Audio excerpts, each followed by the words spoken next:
Democratic strategist Theron Bond and Republican strategist Melik Abdul back with us again as we continue the conversation. Thank you both for being here. Melik, you watching a football game later today? What? Am I watching the football game now? I was like, let me see, which one is he prioritized? But thank you for making time. I hope that you still have some snacks nearby for those moments in between. I'm going to start with you. President-elect Trump, he made it clear he wants to overhaul the DOJ. And we've heard more of him actually saying that he didn't want retribution, that he is actually reversing course and saying he can forgive, he gives people a second or third chance, he doesn't want to go after his political enemies. Can he truly change the DOJ without vengeance?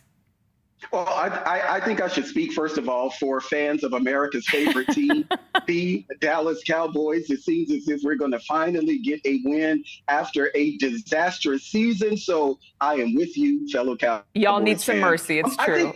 We do. Some grace. We appreciate that. I think largely what you're going to see from Donald Trump now, a lot of this stuff, it's kind of red meat that you feed to your base in order to get elected. But I think Donald Trump realized when he was president of the United States that despite whatever principles or policies or proposals that you may have, the federal government will do what the federal government wants to do. So there are natural constraints around the presidency of the United States. So I don't think that we have to worry about Donald Trump being able to encourage the Department of Justice to go after his quote unquote political enemies. I think that they're going to focus on what many people have seen or felt as if the weaponization of the Department of Justice and even the FBI, and it didn't just start with Donald Trump, it started decades and decades. We can even go back to the civil rights era to find out how the Department of Justice has been weaponized. So I think it's going to be more a focus on that, much less than going after his political enemies. And you think about the language, and you said grace, so I think that's the perfect word.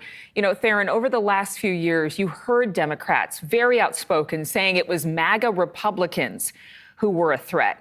Pew Research showing that trust in the DOJ and FBI has been dwindling. A little over half of Democrats and only 33% of Republicans actually support the current Department of Justice. And that may be even different today. But for a lot of Americans, they saw what they believed to be imbalanced scales of justice when it came to how American citizens have been treated, even investigated in this country and incarcerated, and then how illegal immigrants, just as one example, including criminals, were getting a free pass.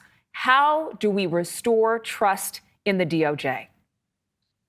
So we have to restore trust in the DOJ by having equitable justice. And what I mean by that is this country has a very skewed perspective of the justice system because we see somebody that's very elite, very powerful, very rich financially and literally, and President-elect Trump, and how he had 34 convictions, yet he was still allowed to run for president and thus win. But then we also see Black and brown folks who are negatively impacted by the justice system through police brutality, and seeing so many of those members of law enforcement and get off. So depending on who you talk to and depending on what issue matters to them, that's going to help form their perspective of the justice system. But when we look at somebody like President-elect Trump becoming president for a second term, then what we see is someone who did all the wrong things, who was able to say what he wanted to say, do what he wanted to do, skirt the justice system, and still come out on top. And if that's going to be the case for him, then every American wants to have that same case happen for them. They want to be able to do what they want, say what they want, and receive the red carpet rolled out for them. But that's not going to be the case. And President-elect Trump has already said he is going to get back at his enemies, get back at those who threw punches at him. And we have to believe them. Right now, if he's walking things back, it's only temporarily, and likely because he's still upset about Matt Gaetz' withdrawal. But now he knows that he has to get somebody else in there, and he wants the rest of his cabinet picks selected. Let's move on to some of those cabinet picks, including Russell Vought, chosen to lead the Office of Management and Budget. Vought co-authored Project 2025, the ultra-conservative think tank Heritage Foundation releasing that, which caused a lot of a stir among critics of President Trump all along the campaign trail. Melik, what do we know about Vought? Oh, well, one of the things, well, many of the things that we know about him is, first of all, under the previous Donald Trump administration, he was not only the deputy director at ONB, he was the acting director at ONB, and he eventually became the director of ONB. So he's essentially just getting his old job back. And with respect to Project 2025, yeah, he was one of the authors of, I think, one of the policy manuals or policy chapters in Project 2025.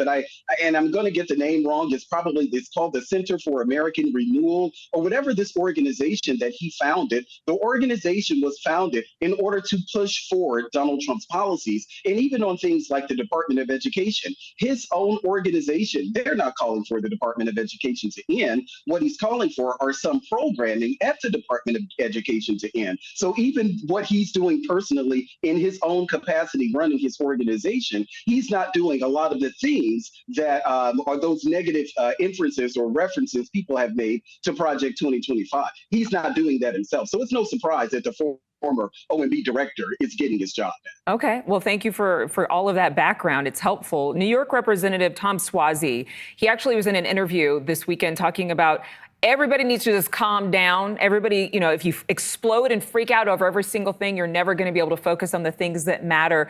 Senator Fetterman from Pennsylvania also saying he may be supportive of some of these selections and that, Suozzi says we need to just let people go through the process. Theron, do you agree with that? No, I don't. I think people are scared. They're fearful. They're scared about what's going to happen to their respective constituents in their individual states. They're scared about what they may or may not be able to get passed in their respective chambers. And people fear retribution because that is the tone that President-elect Trump set for people who were not on his team and were not his loyalists or MAGA supporters.